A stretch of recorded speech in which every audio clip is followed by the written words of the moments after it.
In this video, we're going to discuss discarded tiles, defensive and offensive play. But the first important piece of advice I'd like to give you is to prepare for the game. Mah Jongg is a fast-paced game, and if you take too long to think through your options, you'll feel your stress levels rising and you'll make goofy mistakes and win fewer games. So on top of that, you're likely to feel the frustrations of your fellow players who wish to maybe keep the game going or keep it moving, and this is likely to raise your blood pressure even higher. So with that in mind, you want to mental tracking of the tiles. So when tiles are thrown, look at the tiles, especially if you need them, and say to yourself, okay, there's a 3-bam out, there's a green dragon out. You make mental notes of what's played already. Be observant.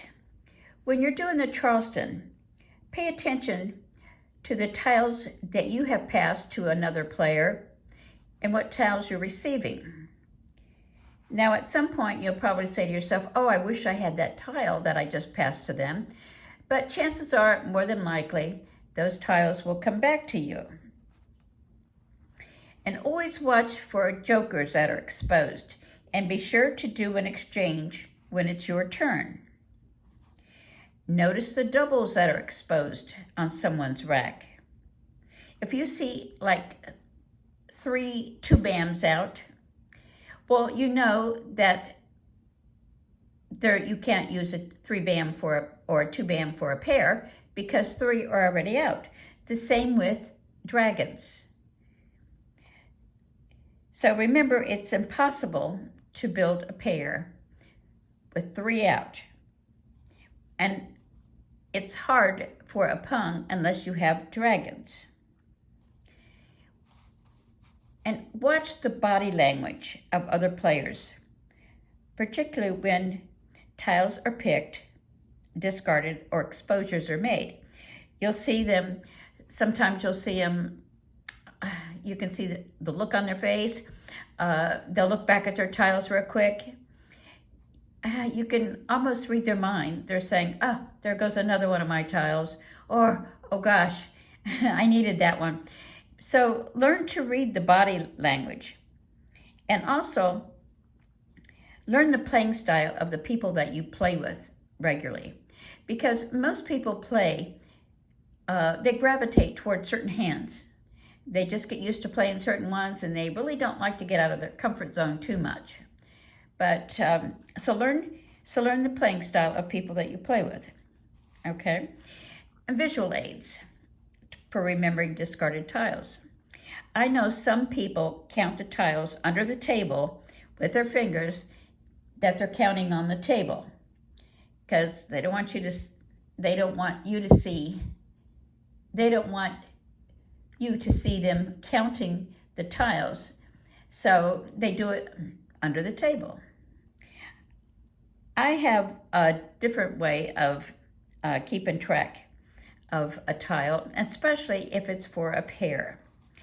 I don't do it for a pung or a kong, but only for a pair because I have to know if I need to switch to another hand if I'm trying to play a pair. So, for instance, in this hand, the 3 flowers, the pair of 2s, pair of 4s, pung, kong. Okay, so I've got the pair, and I need a pair of 4s. Okay, so this is my hand, and if somebody throws a 4 crack, not when they throw it, but maybe when the next player takes their turn, I'll turn it to the side. That tells me, okay, I have 1, there's 1 on the table. That means there's 2 left, okay? And then if another one gets thrown, I'll turn it upside down. Now, so that means I have 1, 2 on the table, there's 1 left.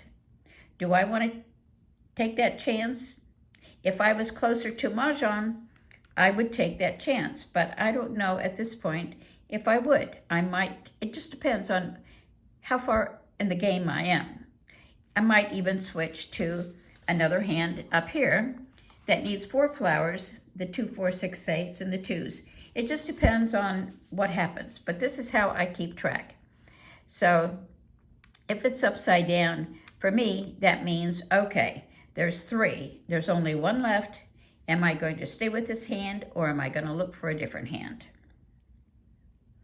The other thing, visual aids, people have a tendency to discard in certain areas on the table, like right in front of them, over here in this pile is their discards. This player, they'll probably discard in that area. So if you pay attention to where they discard their tiles, you'll know what they don't need, or maybe what you'll get a better idea, maybe what they are playing. So you have to read the table, and that means trying to figure out, I know this is hard for new players, trying to figure out what someone else is playing. But if somebody has, let's say, 3 2-bams up, okay, maybe they're over here in the 2, 4, 6, 8 section, or it just depends on what else they do for an exposure. They could be up here and the 2s. So you just have to, or they could be over here even. So you just have to see what else they expose. The parts of the hands that are exposed at the time, to try and figure out what they're playing. And if, let's say if it's in the winds and they've got 3 Wests out, well, maybe they're playing over here, or they can't be doing a concealed hand, so maybe they're here. So you just have to kind of pay attention, read the table, and find out which tiles are dangerous to throw.